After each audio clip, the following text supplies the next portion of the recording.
warahmatullahi wabarakatuh. Waalaikumsalam warahmatullahi wabarakatuh. Selamat siang. Terima kasih atas kedatangannya di siang hari ini. Hari ini kita akan melaksanakan diseminasi budaya positif dari saya, Feby Citra Pradana, CGP Angkatan 11.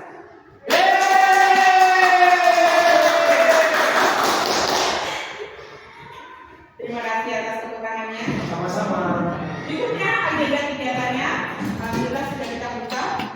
Mari kita berdoa bersama agar hari ini acara bisa berjalan dengan lancar. Amin. Oke, berikutnya saya akan mengenalkan program senyum dulu selama 10 detik. Karena hari ini yang akan kita bahas adalah sesuatu yang akan membuat kita dalam mengatur kita tersenyum. Jadi kita mulai dari perubahan paradigma pembelajaran. Pembelajaran dengan paradigma baru. Apakah itu? Pembelajaran dengan paradigma baru merupakan pembelajaran yang dilakukan berdasarkan pembelajaran berdiferensiasi yang nanti akan kita bahas. Sehingga peserta didik belajar sesuai dengan kebutuhannya berdasarkan tahap perkembangan sesuai dengan teori psikologi modern yang mewujudkan profil belajar Pancasila. Kita mulai, kita lakukan kegiatan kepala tangan. Di sini kita bermain berpasangan deh. Coba bermain peran. Teman di sebelah Anda mengepalkan tangannya. Di tangannya ini ada sesuatu yang Anda inginkan. Ini. Betul. Ini. Jadi semisal Bapak ini menggenggam, Pak Itas nanti yang meminta tolong Pak Fajar untuk membuka genggaman tangannya. Ini boleh dilakukan dengan metodenya masing-masing. Monggo dicoba dengan temannya selama 30 detik. Apakah berhasil membuka genggaman tangan dari partner Anda? Oke? Gimana? Pak Fajar yang menggenggam, Pak Itas yang membuka genggaman tangan Pak Fajar.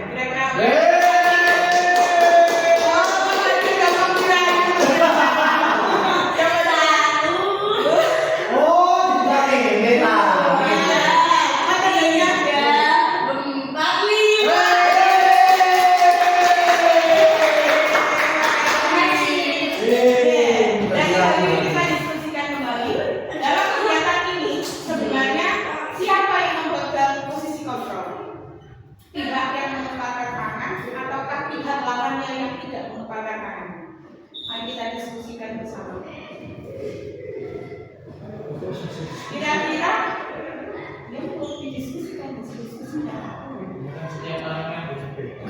Tangannya yang berbeda. Kekuatannya juga berbeda-beda. Kekuatannya berbeda-beda. Karena saya lihat bapak-bapak di sini dan ibu-ibunya mayoritas menggunakan tenaga. Coba bisa mungkin dengan dirayu atau mungkin nanti bisa dibujuk, dipaksa. Dari sini kita bisa mengambil kesimpulan ini ya. Miskonsepsi kita selama ini tentang teori apa? Jadi guru itu mempunyai ilusi dia bisa mengontrol murid-muridnya. Padahal murid itu melakukan karena dia mau, bukan karena disuruh. Dan ilusi yang ini bahwa semua kekuatan positif itu pasti bermanfaat. Ternyata tidak. Kita bilang, ayo anak ganteng, ayo anak manis itu ternyata belum tentu bermanfaat. Kita lanjutkan lagi ilusi bahwa kritik akan membuat rasa bersalah dan mampu menguatkan karakter. Jadi ketika anak salah itu kita ungkit-ungkit terus. Nah, dengan harapan dia tahu kesalahannya dan tidak mengulang lagi. Nah, ini yang paling fatal. Ilusi bahwa orang dewasa itu berbuat memaksa. Nah, ini yang barusan kita lakukan ya. Teori kontrol kita. Ilusi bahwa kita itu kalau sama anak itu kita lebih benar. Ini yang akan kita ubah. Merubah paradigma stimulus respon pendekatan teori kontrol. Karena ini yang ini paham kita yang lama ya, bahwa realitasnya kebutuhan manusia itu sama. Aslinya kan tidak sama. Terus ini perilaku buruk itu selalu diakui salah. Padahal semua anak melakukan perilaku buruk itu memiliki tujuan. Jadi kita harus tahu dulu kenapa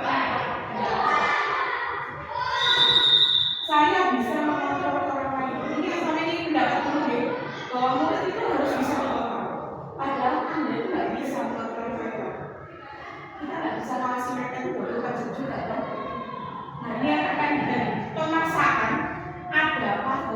bujukan itu gagal.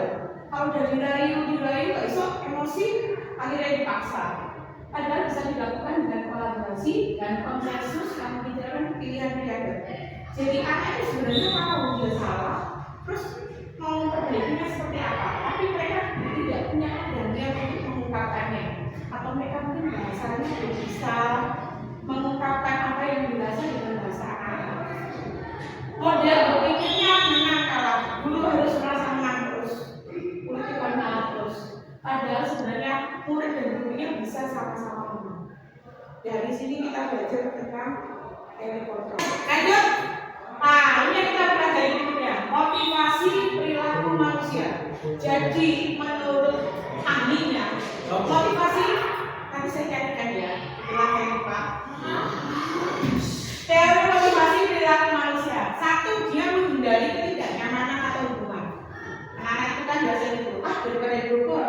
Yang kedua, untuk mendapatkan penghargaan atau imbalan dari orang lain. Yang ketiga, untuk menjadi orang yang mereka inginkan dan menghargai dirinya sendiri dengan nilai-nilai yang mereka percaya. Yang ini yang akan kita tuju dengan tujuan disiplin positif. Jadi kelas-kelas ini sebenarnya tidak perlu pakai makan libur, karena ternyata imbalan dan hukuman itu tidak efektif, malah membuat anak itu karena ada imbalannya, bukan dari dalam dirinya sendiri. Ini yang mulai kita gunakan ya. Sekarang kita diskusi tentang ini. Sebagai seorang guru, saat Anda hadir belajar di kelas, tepat waktu, motivasi apa yang melandasi tindakan Anda? Apakah Anda datang tepat waktu karena tidak ingin ditegur oleh atasan dan kemudian mendapat suatu tindakan? Berarti Anda masih di sini menghindari ketidaknyamanan dan hubungan. Atau guru berprestasi mendapatkan imbalan atau penghargaan dari orang lain, jadi orang yang berikutnya, jadi masih mendapatkan imbalan. Kalau Anda inginnya dipuji orang. Dan terakhir ini, menjadi orang yang menghargai waktu, menghargai dirinya sendiri, malu sama anak-anak jika gurunya adalah orang yang sering dapat terlambat. Murid-murid Anda yang tidak percaya tindakan Anda sebagai guru akan dicontoh, jadi tidak terlambat itu bukan karena uang, bukan karena ISP, bukan karena kepingin dapat hadiah, tapi karena Anda masih menghargai diri Anda sebagai guru, datang tepat waktu, tidak tergesa-gesa dan tidak ribet dengan yang lain-lain, bisa menyambut anak-anak datang dengan tulus. Jika Anda sudah seperti itu, berarti Anda sudah termasuk guru yang baik. Oke, kita lanjutkan. Nah, ini kita sama-sama. Menurut Anda, dari tiga jenis tadi, mendapat hadiah, mendapat hukuman, atau dari dalam diri, kira-kira motivasi mana yang paling mendasari perilaku murid? Kira-kira murid itu tidak datang terlambat karena apa? Dia takut dihukum? Apakah dia ingin dianggap muridnya rajin? Atau karena dia merasa enak datang tepat waktu, rasa dia nyaman di kelas, tidak tergesa-gesa dan lain-lain? Kalau menurut jenengan muridnya seperti apa? Kalau menurut saya ya, ini ada beberapa anak dengan kepribadian masing-masing. Ada anak yang memang masih harus dibangunkan, ada anak yang memiliki motivasi dari dalam dirinya sendiri. Yang kedua, strategi apa yang selama ini Anda terapkan untuk menanam disiplin positif pada murid Anda, dan bagaimana hasilnya? Nilai kebajikan apa yang berusaha Anda tanamkan pada murid Anda di kelas sekolah? Ini nilai kebajikan ya, bukan kafir belajar Pancasila. Jadi nilai kebajikan itu ada 29. Jujur, toleransi, menghargai, menghormati. Kira-kira kalau anak itu tidak datang terlambat, itu nilai kebajikan apa ya kalau muncul?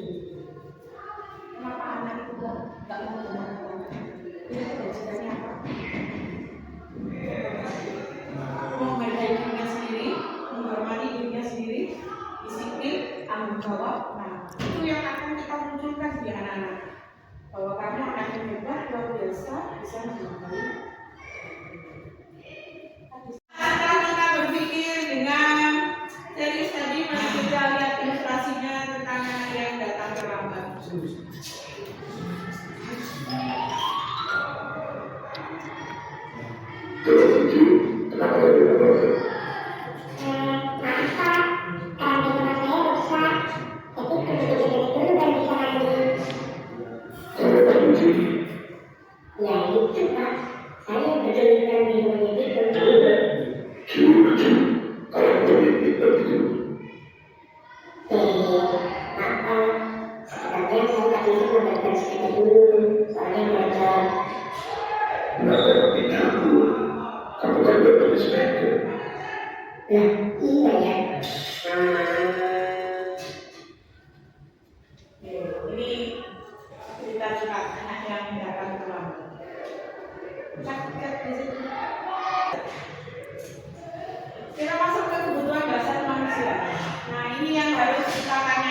sayang dan rasa ingin diterima, kesenangan dan kebebasan.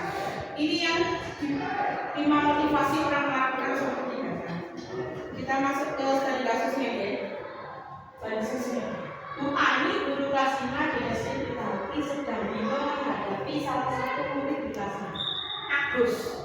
Beberapa anak telah datang dan mengeluhkan Agus yang sering meminta bekal makan dari teman-temannya. Dia memaksa ya, jika Anda menghadapi situasi seperti Bu Ani, apa yang Anda lakukan? Menurut Anda kira-kira kenapa si Agus itu kok minta makan dengan berani-berani? Maksa lagi menanyakan. Ya, kita tanyakan dulu. Ditanyakan dulu kepada kalian. Nah, dari jawaban Mas Agus ini, kita dapatkan beberapa kesimpulannya. Dalam konteksnya ini, apabila jawaban Agus karena ia lapar, orang tuanya tidak membawakan bekal makan siang, berarti dia butuh makan untuk bertahan hidup. Dia beneran lapar. Yang kedua, jawabannya Agus karena dia senang. Maksa-maksa temannya, terus temannya diminta paksa, terus dia jadi pusat perhatian, itu dia senang. Berarti dia adalah membutuhkan cinta dan kasih untuk diterima. Jadi dia senang jadi pusat perhatian. Aslinya nggak apa-apa, cuma dia jangan dipanikas.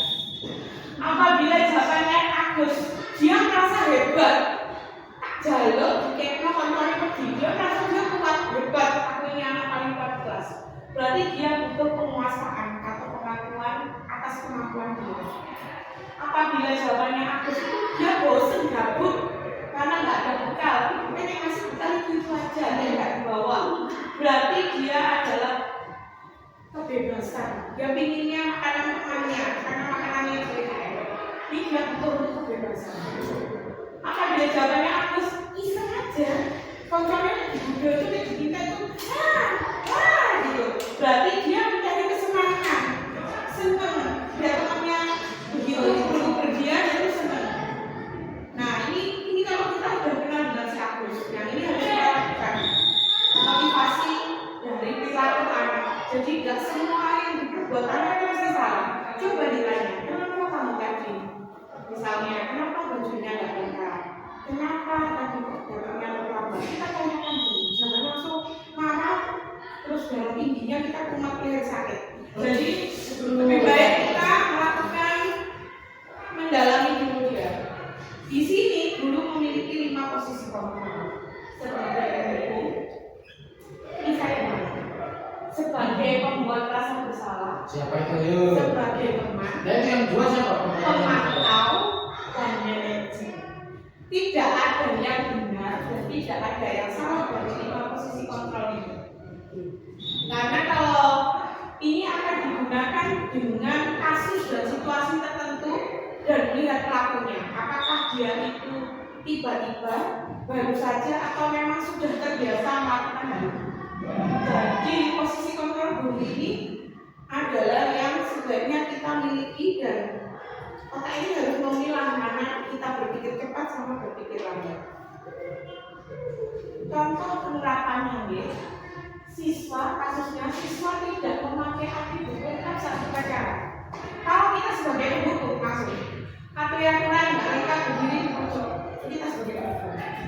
Tapi pemantau, kamu udah mau dari peraturan ini, bajunya udah lengkap. Terus gimana ini? Ini berarti kita udah masuk sebagai pemantau, sebagai teman. Ayo yang nggak tertib, ayo nggak tertib. Dia mengajak bicara lain itu seperti temannya sendiri. Tidak apa-apa, hari ini salah, besok-besok jangan diulangi lagi ya. Ini membuat rasa bersalah. Berapa kali guru harus beritahu kamu, ibu ini kecewa sama kamu. Jadi membuat rasa bersalah itu seolah-olah itu dia melakukan kesalahan berat. Sebagai manajer, apa tahu kamu dengan kesalahanmu? Kira-kira bagaimana kamu akan memperbaikinya? Posisi-posisi ini kalau sepertinya kasusnya ringan seperti kelengkapan mungkin kita bisa masuk sebagai pemantau, sebagai teman, atau sebagai manajer. Tapi kalau kasus berat, misalnya gagal temannya sampai berdoa, boleh kita langsung masuk ke hukum dan membuat rasa bersalah.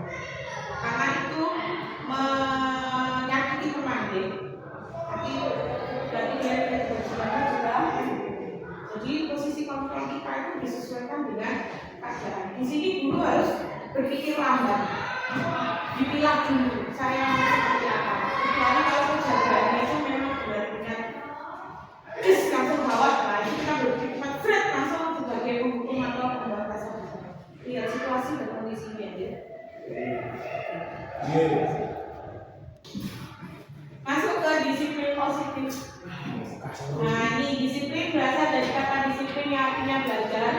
Jadi disiplin itu mengacu pada disiplin diri yang memiliki tanggung jawab terhadap apa yang dilakukan berdasarkan nilai yang diyakini. Jadi anak-anak harus dimotivasi dulu. Disiplin positif merupakan salah satu cara menerapkan disiplin yang tujuannya untuk menumbuh kesadaran serta membudayakan peserta didik tanpa imbalan atau penghargaan, ancaman atau hukuman. Jadi disiplin positif itu adalah menciptakan peserta didik yang memiliki disiplin diri sehingga mereka berperilaku tepat sesuai mengacu dengan nilai-nilai kebajikan universal dan memiliki motivasi intelek dalam perubahan perilaku ke arah yang lebih baik tanpa ada ancaman, tanpa ada iming-iming. Konsep disiplin dengan identitas yang gagal ini yang biasanya dulu kita lakukan. Kamu tidak bisa belajar. Hukuman itu akan menyakitkan bagi peserta didik. Tidak nyaman, muridnya takut, kita memaksa murid menyembunyikan kesalahannya. Dia takut dihukum, jadi dia tidak berani ngomong atas apa yang dia lakukan. Muridnya menjadi rendah diri, makin minder. Nah, penghargaan atau reward yang kita berikan justru tidak efektif, merusak hubungan. Anak-anak yang sudah dapat reward itu memancing rasa ingin temannya. Loh, itu loh disayang sama ustazah, itu loh pilih kasih ustazah. Nah, ini karena penghargaan dan mereka mematikan kreativitas, melakukannya karena hadiah. Ketika hadiah itu tidak diberikan lagi, mereka cenderung lapor nggak ada hadiah. Nah, ini menghukum dengan sistem ranking. Ternyata ranking itu menghukum anak. Jadi karena ada ranking itu kita jadi punya pengkotaan ya, bahwa anak itu pintar, nggak pintar, sedang, biasa dan lain-lain. Merampas hak menghargai dirinya sendiri. Jadi anak-anak itu aku nggak dapat imbalan, aku nggak dapat imbalan. Jadi dia merasa minder sendiri dengan adanya penghargaan. Nah, ini yang kita tanamkan, kita lakukan yang baru. Konsep disiplin dengan identitas sukses, konsekuensi dan restitusi. Konsekuensi ini penguatannya hanya jangka pendek saat kejadian tok. Perlu monitoring berkelanjutan. Apakah besok dia akan mengulang lagi? Apakah besok dia sudah lebih baik? Kita yang perlu monitoring. Ya stimulus, perlu respon juga. Tapi hasilnya bagus, murid jadi menghargai dan menghormati peraturan yang ada. Kita kehilangan waktu. Dia merasa nggak ada waktu untuk merenungi kesalahannya. Ya udahlah, hari ini sudah selesai ya sudah. Jadi, nah dengan menggunakan restitusi, murid bertanggung jawab atas perilakunya sendiri. Fokus pada pencegahan masalah jangka panjang. Murid menghormati dirinya, menghormati orang lain dan tidak akan melakukan hal yang menyakiti temannya. Teori kontrol dirinya bahwa dirinya itu memegang kontrol. Dia bisa berbuat baik, dia bisa berbuat dosa. Murid bersemangat dalam memperbaiki kesalahannya karena dia yang menentukan sendiri. Salahku ini, aku akan memperbaikinya seperti ini. Nah, ini konsep disiplin dengan pendekatan restitusi sebuah cara menanamkan disiplin positif.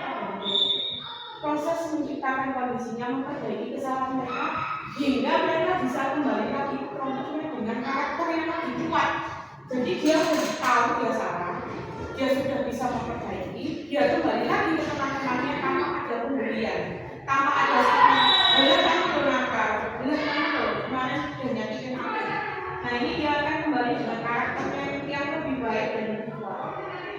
Ciri-ciri restitusi, dia tidak menebus kesalahan, dia sudah tahu dia salah, tapi bukan untuk menebus supaya kesalahannya itu hilang, tapi dia akan berbuat lebih baik, jadi tidak salah lagi, memperbaiki hubungan. Kadang-kadang kan anak dipaksa untuk minta maaf, padahal tidak gitu. Diperbaiki dulu hubungannya, diomongkan dulu, tawaran, kita menawarkan solusi. Kamu sudah kadung salah, terus enaknya bagaimana? Kamu maunya apa? Jadi anak seperti ya institusi menuntut ya dalam dirinya, institusi mencari kebutuhan dasar yang mendasari tindakannya. Kamu melakukan itu, kenapa? Kamu enggak kamu melakukan itu. Jadi mereka menjawab sendiri, dianalisis sendiri sesuai dengan profil Pancasila, yaitu kebenaran kritis. Itu sendiri adalah cara yang paling baik. Fokus pada karakter, bukan tindakannya. Tindakannya berbeda salah, tapi karakternya bisa berubah. Yang pemarah jadi agak lebih sabar. Fokus pada solusi. Restitusi mengembalikan murid yang berbuat salah pada kelompoknya lagi. Jadi setelah adanya restitusi, anak tidak tahu saya salah. Saya siap menghadapi konsekuensi dari kesalahan saya. Saya akan kembali ke teman-teman saya dengan kekuatan yang baru, yang lebih baik, bukan dengan ejekan lagi. Jadi bukan gurunya yang mengajarkan, tapi kamu pikir sendiri. Masuk ke ciri-ciri restitusi. Perbedaannya di mana? Contoh kasusnya, siswa sering tidak mengerjakannya. Kalau Anda sebagai pemberi hukuman, maka kamu langsung berdiri di depan kelas. Siswa merasa takut dihukum, takut sama dengan sebagai guru. Tidak nyaman kalau ada gurunya itu lagi. Aduh, aku dimana? Jadi kita masih pemberi hukuman. Kalau kita sudah melakukan konsekuensi, siswa itu sadar kesalahannya, boleh ada kesalahannya. Jadi nanti pas istirahat boleh tulis.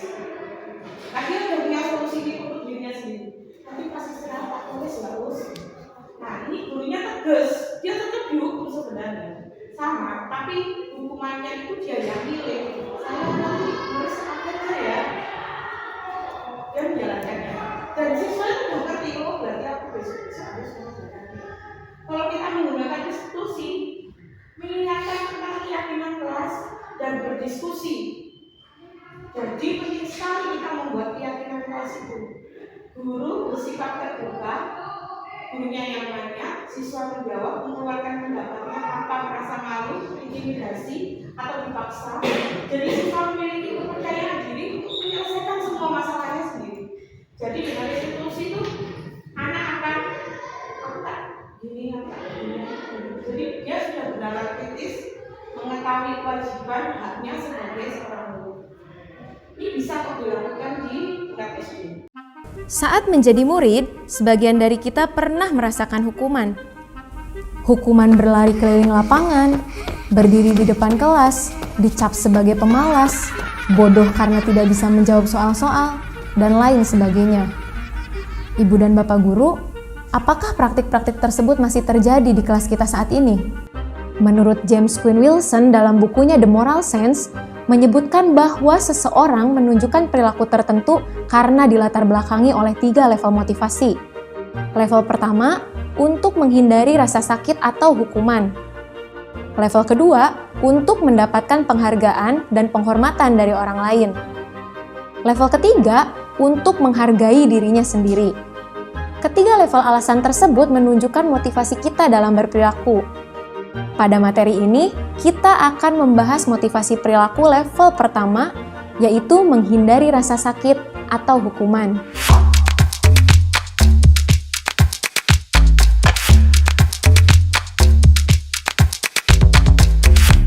Perlu diketahui bahwa secara naluriah manusia itu cenderung menghindari rasa sakit dan hukuman. Oleh karena itu, hukuman bisa berhasil mencegah perbuatan dan perilaku buruk pada murid. Namun ternyata, hukuman itu ada efek sampingnya loh Ibu dan Bapak guru. Rasa sakit dan hukuman cenderung akan menghasilkan emosi-emosi negatif. Hukuman membuat seseorang cepat merasa lelah dan letih, karena pikiran mereka berusaha keras menghindari rasa sakit itu. Fokus pada rasa sakitnya. Sebagai guru, kita juga menghindari rasa sakit dan hukuman, bukan? Sebagai contoh, seorang guru datang mengajar tepat waktu. Maka motivasinya bisa saja. Yang pertama, menghindari ditegur kepala sekolah di hadapan guru-guru lain pada saat rapat. Atau yang kedua, menghindari dari perasaan bersalah yang muncul karena dipanggil oleh kepala sekolah ke ruangannya. Nah, sebagai pendidik, sebaiknya kita berhati-hati dalam menyikapi perilaku murid agar dapat menanganinya dengan tepat. tidak hanya solusi praktis yang sifatnya sementara, namun juga menyadarkan akan akibat dari perbuatannya. Hal ini akan membuatnya belajar dari kesalahan dan berusaha untuk tidak mengulanginya lagi. Jika ibu dan bapak guru melihat murid menunjukkan perilaku buruk, coba lakukan 3 hal ini. Yang pertama, jangan langsung menghakimi murid. Coba ajak mereka bicara terlebih dahulu dari hati ke hati. Yang kedua, jadilah pendengar yang baik untuk mereka. Jangan menyela saat murid berbicara. Dengarkan saja, hingga akhirnya murid menceritakan motivasi dan alasannya melakukan perilaku buruk tersebut. Yang ketiga, bimbing murid untuk memahami konsekuensi apa yang mereka dapatkan atas pilihan dan perilakunya. Murid akan sadar dengan sendirinya tanpa ia perlu mendapatkan hukuman dan rasa sakit. Ibu dan bapak guru, mari kita refleksikan bersama. Apakah kita sudah menyikapi perilaku murid dengan tepat? Apakah kita memahami perilaku yang ditunjukkannya? Lalu, apa yang bisa kita lakukan agar dapat mengidentifikasi motivasi perilaku yang ditunjukkan oleh murid? Selamat belajar Ibu dan Bapak Guru hebat. Salam dan bahagia.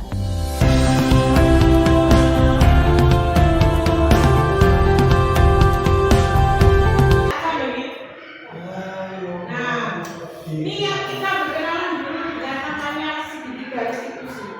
Ini yang sebaiknya kita lakukan jika sulit melakukan kesalahan. Jadi restitusi ini cara berpikir lambat ya. Kita harus menganalisa dulu, nggak bisa langsung kamu salah, ya kita buang itu dua kayak gitu dan lain. Nih, nomor satu menstabilkan identitasnya sendiri. Kita mulai ya, karena ini segitiga, jadi kita mulainya boleh lewat kemana saja.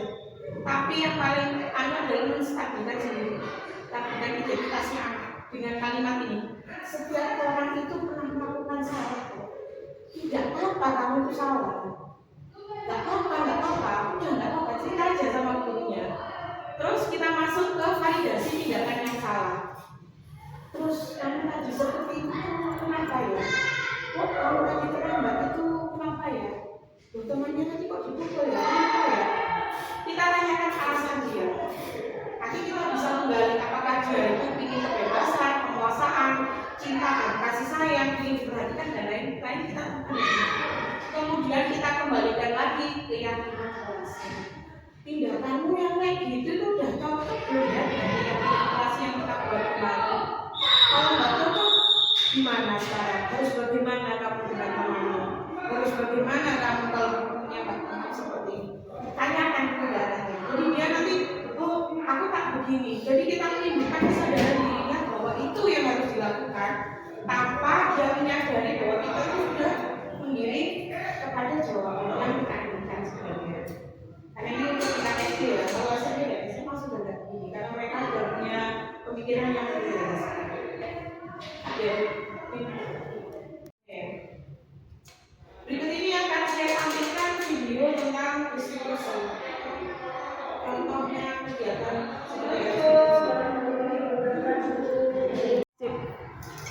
Assalamualaikum warahmatullahi wabarakatuh. Zaki kira-kira tahu nggak kenapa dipanggil ke sini? Oh, Kenapa? sering terlambat. Oke, Zaki sering terlambat. Gak apa-apa sering terlambat. Semua manusia itu bisa berbuat salah. Kira-kira Zaki sering terlambat itu sudah sesuai belum dengan keyakinan kelas? Belum sesuai. Keyakinan kelas apa ya yang nggak sesuai dengan Zaki datang terlambat? Datang tepat waktu. Oh iya betul. Berarti Zaki tahu kalau terlambat itu nggak baik. Tahu. Kira-kira Zaki udah punya solusi belum supaya tidak sering datang terlambat? Udah Apa solusinya? bangun lebih awal. Bangunnya lebih Awal. Oke, sip. Besok jangan datang terlambat lagi ya. Oke, terima kasih. Assalamualaikum. Thank you. Assalamualaikum warahmatullahi wabarakatuh. Waalaikumsalam warahmatullahi wabarakatuh. Mika tahu nggak kenapa dipanggil ke sini? Tahu sama tuh kotor di kelas. Oke, berbuat salah itu tidak apa-apa. Tapi Mika tahu tidak kalau berbuat kotor di dalam kelas itu sudah sesuai dengan keyakinan kelasmu atau belum? Belum. Belum. Keyakinan kelas mana yang belum sesuai dengan perbuatan Mika? Bersih dan rapi. Oke. Kira-kira kalau Mika itu membuat kelas jadi kotor, teman-temannya Mika senang atau tidak? Tidak. Tidak. Bagaimana caranya supaya teman-temannya Mika itu senang? Setelah aku menggambar aku bawa kertasnya ke tempat sampah terus Oke, berarti besok setelah menggambar apa yang dilakukan Mika? membuang ke tempat sampah. Oke, sip. Ampun. Aduh, aja. G. G. G. G. Kami bingung G. G. Kalau keliru, bersihkan dunia, tidak perlu berlapar ini. G. Saya pakai kalimat. Ya, sabar. Ya, kalimat kita tes. Berikutnya tentang menyusun keyakinan kelas. Nah, ini yang baru nih. Ya kalau kemarin kita bilang kesepakatan kelas peraturan kelas sekarang di kurikulum merdeka itu tidak ada peraturan. Yang ada keyakinan. Karena apa disebut keyakinan? Karena itu yang sesuatu yang mereka yakini bisa mereka lakukan. Yang mereka lakukan sendiri ya, apa ada paksaan dari luar. Satu, bersama siswa menuliskan kelas impiannya. Nanti boleh menyediakan kertas kata besar dan kertas lipat atau sticky note ya, menyusun kelas impiannya. Dari situ mereka akan menuliskan berbagai macam. Kalau di kelas saya itu ada yang bilang di kelas yang bersih, kepingin kelas yang gurunya asik, kepingin kelas yang santai, kepingin kelas yang bagaimana, nanti bisa dituliskan di kelas impian. Nah, setelah mereka menuliskan kelas impian, kita pancing anak-anak itu. Kira-kira untuk mewujudkan impianmu itu, kelas impianmu itu, apa peraturan yang harus dilaksanakan? Nah, ini kan peraturan ya, jadi pasti keluar kata dilarang membuang sampah sembarangan, jangan lupa, jangan kata jangan dan dilarang itu tidak boleh ada di keyakinan kelas. Dan keyakinan kelas ini tidak boleh banyak, maksimalnya 7. Kenapa? Karena nanti ya, merubah kalimat larangannya menjadi kalimat yang positif. Misal, jangan membuang sampah, diganti apa supaya tidak ada kata jangan. Membuang sampah Betul, membuang sampah di tempatnya. Misalkan dia menuliskan kalimat jangan datang terlambat, berarti diganti apa nanti? datanglah tepat waktu. Sip, datanglah tepat waktu. Kemudian keyakinan kelas ini tidak pakai untuk 1 tahun. Meninjau keyakinan kelas secara bertahap, apa masih sesuai dengan keyakinan kelas? Mungkin di awal-awal itu kelasnya banyak yang terlambat, boleh dituliskan datang tepat waktu. Tapi ketika itu sudah tidak ada, anak-anak sudah datang tepat waktu semua, boleh dihapus atau digantikan dengan keyakinan yang baru. Seperti misalnya rambut laki-laki dengan rambut panjang. Sebenarnya laki-laki berambut panjang itu tidak ada urusannya dengan pendidikan kita. Tidak apa-apa kan, tidak efek dengan pembelajaran. Tapi kalau keyakinan kelas itu menuliskan rapi dan bersih, seragam, rapi, bersih, berseragam. Berarti kan rambutnya memang harus rapi.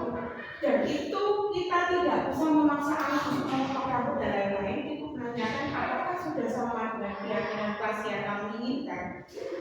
Jadi kita bisa menghindari konflik dengan cara membuat keyakinan kelas ini. Bisa kita menuliskan bersih dan rapi. Ketika ada anak yang buang sampah sembarangan atau dia itu kalau habis makan tidak dibereskan, kita kan cukup, ayo udah sama enggak dengan keyakinan kelas yang kamu lakukan.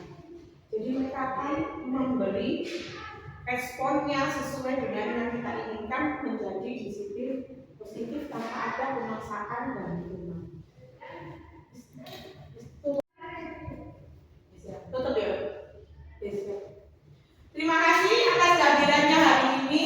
Kita tutup diseminasi hari ini dengan bacaan Alhamdulillah. Alhamdulillahirabbil alamin. Assalamualaikum warahmatullahi wabarakatuh. Waalaikumsalam warahmatullahi wabarakatuh.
kan nggak punya Sayang sepeda. kalau dicium merahnya pipinya.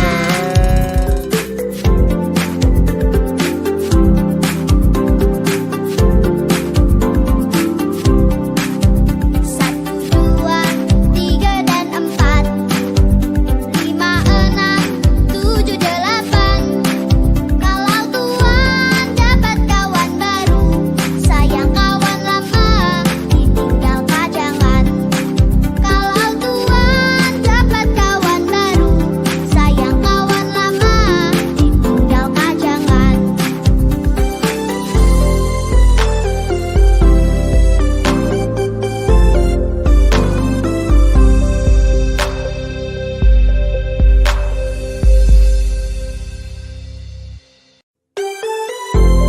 Assalamualaikum warahmatullahi wabarakatuh.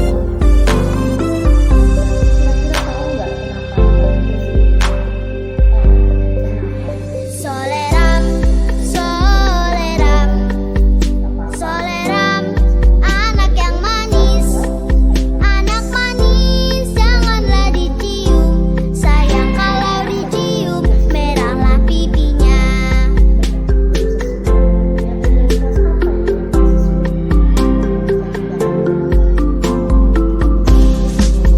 Satu, dua, tiga dan empat, lima, enam, tujuh, delapan. Kalau Tuhan dapat kawan baru, sayang kawan lama ditinggal pajangan.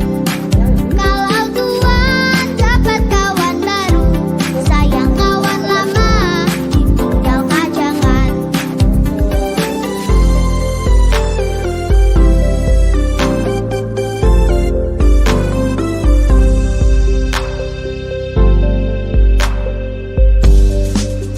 Soleram, soleram.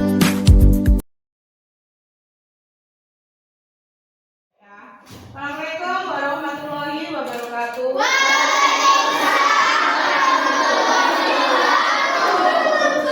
Ya, karena sekarang sudah 1 bulan kita di kelas apapun, keyakinan kelasnya sepertinya perlu direvisi di beberapa tempat karena situasi kelasnya sudah berbeda.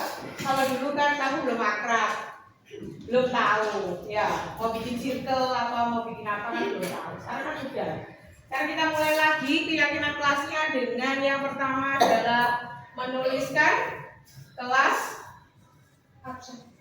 impiannya dulu. Barangkali impianmu itu berubah. Us, kalau kemarin saya senang kelas yang bersih, saya ini kelas yang kotor-kotor. Yo, nggak apa-apa lah. Ya, mungkin kamu kepingin begitu, kamu boleh menuliskan kelas impianmu tidak hanya tentang kelasnya, boleh tentang temannya, boleh tentang pembelajarannya, boleh tentang aku maunya duduk di depan terus, terserah itu kan impianmu. Gak ada yang salah dengan jawabanmu, tetapi jawabannya tidak boleh menyakiti hati temannya. Misalnya, aku tidak mau duduk dengan si ini karena dia begini. Tidak usah dituliskan seperti itu. Ya, kalau mau curhat begitu nanti boleh ke ustazah langsung, nggak usah ditulis di sini. Ini kelas impianmu itu bukan menyakiti teman, impianmu itu punya banyak teman. Yo kan? Siapa sih yang punya teman yang Doris? Ustazahan. Kalau kamu mau apa nanti diusahakan diadakan di kelas. Yes. Kalau pinginnya belajar apa nanti diadakan di kelas, disesuaikan dengan pelajaran. Bisa? Oh, mainan apa? Dadu perkalian? Punya. Karambol perkalian yo. Ya karambol perkalian yo. Mainan yang itu loh, yang ada bola-bola terus diselentik mlebu nanggone. Ya itu loh kelas aljabar loh dulu. Ya diselentik-selentik itu loh. Ini nanti dibaca bareng-bareng. Jangan gitu, guys, gitu gak apa-apa. Ayo temelin.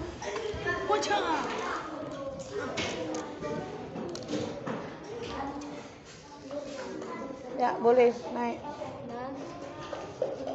Duh.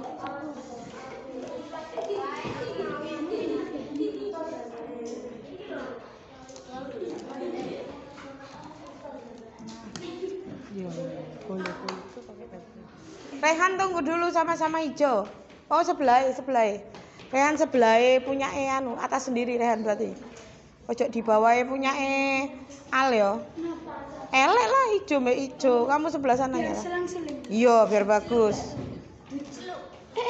Dipa yang hijau ganti dulu ya. Sik ya ngenteni temannya yang nggak hijau ya. Tuh, oh hijau mbak hijau lah. Tuh. Yo to elek to. Dia udah biru. Sampingnya. Ya betul. Sampingnya yang biru, tulis. Tempelin ya.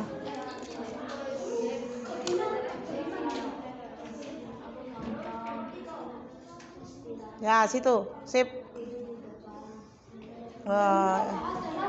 Saya hijau, tunggu dulu ya Nuno ya. Nah, pokoknya jangan didekatkan dengan yang sewarna. Oke, tempelkan sebelah hijau apa di bawahnya hijau sembarang wes. Ya boleh di situ wes. Yuk tempel. Oke, Nuno di belakangnya Sakila. Sakila mau tempel di mana? Ya, boleh di situ, boleh dijejernya, boleh sembarang. Di bawahnya hijau nggak apa-apa Sakila. Nah, situ boleh. Iya, antri sini belakangnya Danu. Oke, ayo tempel. Boleh di bawah pink, boleh di sampingnya biru. Antri belakangnya Kirana. Kafa iku antri apa gak iku? Boleh di situ, pinter, sip. Oke. Itu lo gede kan itu. Yes. Oke. Cok dodo tat. Danu.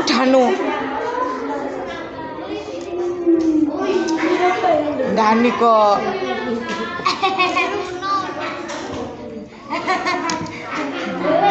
Lucu ya impiannya kancamu ya. Oh, ciprut iki ngentek-ngentek isolasiku lah kono. Bawahnya hijau. Nah, boleh situ. Ya situ. Ya, bawahnya hijau, sampingnya hijau, sebelah sini. Boleh atas sendiri. Ya, atas sendiri. Boleh situ. Sip, agak naik.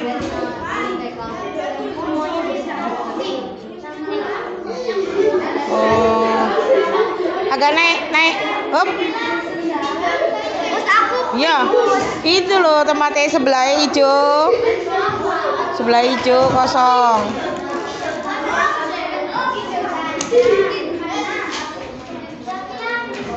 Ya situ. Punya Amel sebelah hijau itu boleh Mel. Ya boleh situ, boleh atasnya, hijau atasnya boleh.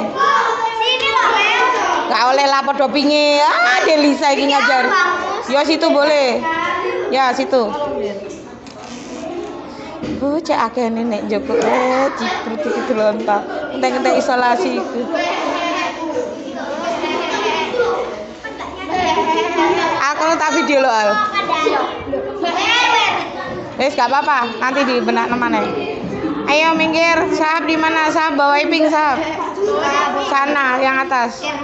Ya betul. Ini yang ini. Ini.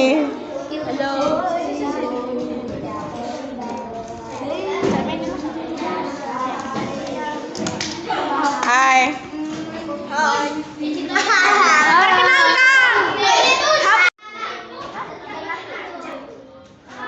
Ayo diambil isolasinya dulu, Kim. Diambil isolasinya. Sebelah hijau, Kim. Sebelah hijau. Nah, situ. Ayo diambil isolasi ini dulu. Ya, ambil dulu. Di mana? Atas sebelah pink. Atas sebelah pink. Situ gak apa-apa udah nempel. Atas sebelah pink. Ayo Kim minggir. Sebelah pink, atas sebelah pink. Atas sebelah pink. Nah, itu atas. Sip. Oke. Bilki, Konita ambil dulu isolasi nih Konita.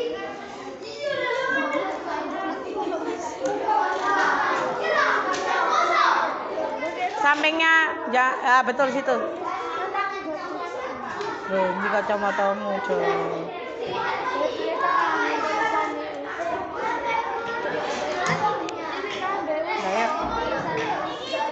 Ya, betul.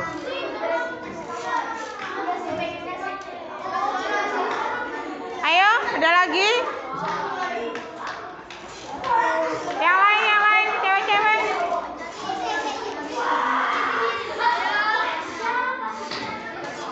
Bawahi merah tuh, guys. Kaila wes. Lala bebe gitu dong. Kaila sampingnya merah. Sampingnya merah. Yes. Elo atasnya Kaila. Ya situ. Elo atasnya Kaila. Kan biru punyamu lo. Ya betul. Sip. Patan bawah hijau. Ya betul situ. Sampai ki elo podon bawah hijau elo. Elo bawah hijau. Nah, Nathan atas bawah Fatan bawah pink. Yes. Ya betul. Sama-sama pink ya. Punya siapa Bilkis di bawah sampingnya hijau. Nah, betul situ. Punya Naila di bawah biru. Enggak apa-apa jejer. Bawah biru. No. Masih nih. Ya situ.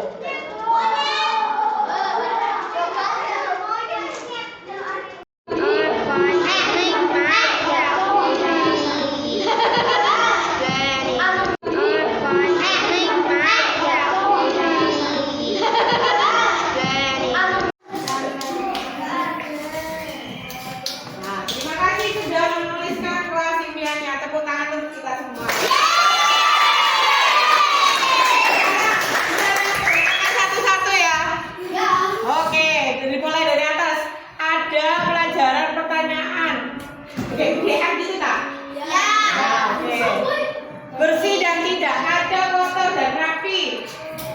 Ya, oke, bisa diterima. Aku pingin duduk di belakang kelas. Loh, apa kok di belakang? Kalau di depan berisik, langsung di depan lo Kafa karo sahabat kok berisik lo. Game belajar matematika, nonton duduk di depan, istirahatnya 1 jam. Bisa diatur. Ada seni rupa setiap hari. Oh, enak ini gambar terus. Belajar sambil main, selalu duduk dengan depan, belajar dengan santai. Oke. Aku ingin kelasku banyak mainan, banyak komik. Oke, nanti bisa diomongkan. Kompak dan nggak pilih-pilih teman. Bagus itu ya. Kelas yang ada mainannya, kelas yang bersih. Oke. Nulis bersih berarti siap untuk 3. Gak ada cowoknya loh. Ya Kak iso repot sekali cowok. Cowok dibuang kemana? Di Zimbabwe lah. Kelas yang nyaman, gak berisik, bersih, dingin, tetapi tidak kejam. Tapi tidak kejam ini ya. Aku suka kelas yang bersih, pelajarannya seru, temannya baik, ada jam tidur siang, kan? Guru yang baik, suka bercanda, gak suka marah-marah. Loh, aku tidak ada marah-marah. Anak muridnya asik, gak ada pembulian. Oke. Aku duduk di depan, di bangku dekat ustazah. Petak bangku yo. Aku ingin duduk di depan, kelas yang menjadi bersih, ingin banyak permainan di pojok baca. Oke, per bulan September ya. Sering nonton film, duduknya depan, belajarnya santai. Kalau ingin duduk depan berarti harus apa? Aku ingin duduk depan, bersih nggak kotor. Rata-rata ingin duduk depan ya. Belajar sambil bermain dan menonton film. Jangan jam kosong. Ya nggak bisa ya, jangan jam kosong ya. Ini punya teman, game belajar bahasa Inggris. Duduk nonton film. Wah, hobi merah. Dikira Pak Bu. Ayo, duduk depan kelas yang nyaman dan ingin bersama dan main bersama. Tapi setelah istirahat, tidak saat jam pelajaran. Oke, mainnya pas jam istirahat ya. Tenang, belajarnya sambil nonton. Kelas yang temannya seru, kelas yang bersih. Nah, ini senang kelas yang bersih berarti kudu. Ingin menjadi kelas yang nyaman, duduknya di tengah aja. Istirahatnya 1 jam lebih. Terus, aku ingin kelas ini nyaman dan asik. Oke, asik. Asik. Disediakan mainan, belajarnya sambil main. Boleh bawa HP.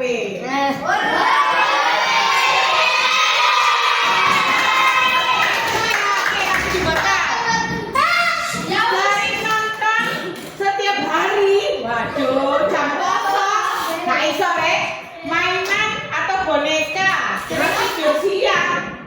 Bawa boneka atau tidur siang? Bersih ada mainan rapi dan nyaman. Sering nonton film, boleh bawa HP. Ada jam tidur siang, ada jam kos. Kalau jam kos tidak bisa dikabulkan. Istirahat 1 jam masih oke. Mungkin bisa dimanfaatkan kegiatannya apa Al? Literasi bawa HP oke. Kelas impiannya disediakan mainan, buku komik oke.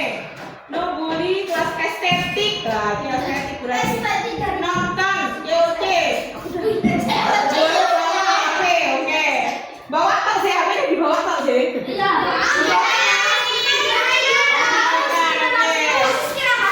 Pengen kelasnya tenang loh, pengen kelasnya tenang tapi nek wayahe gurune nulis pengen punya kelas asik, pengen punya kelas estetik, persediaan mainan, disediakan buku. Ini rata-rata disediakan mainan, kelas yang bersih, boleh bawa handphone. Ayo kita bahas satu-satu. Nomor 1 yang bersih, bawa handphone. Handphone itu kalau dibawa ke sekolah untuk apa? Mainan.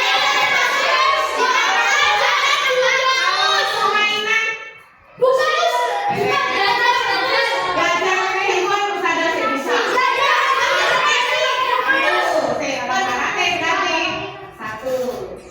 Segala bentuk kalau mama sudah tidak percaya sama kamu, terus katanya di sekolah bawa handphone yang kamu salah, berarti kamu nggak bisa dipercaya kan semua, oke?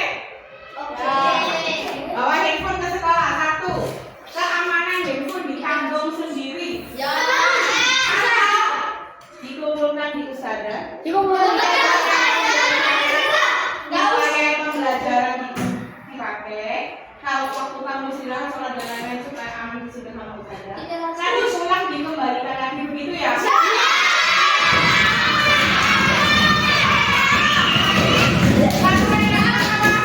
Tapi nggak setiap hari, mungkin 1 bulan sekali.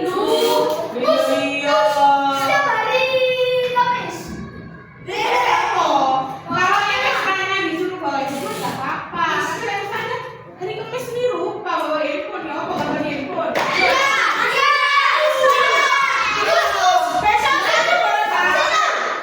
Satu bulan 1 kali. Di materi apa nanti itu ada yang dibutuhkan. Misalnya untuk bulan September untuk materinya IPA ini, nanti kamu yang bawa, usahanya nanti yang besar mainannya. Gitu ya.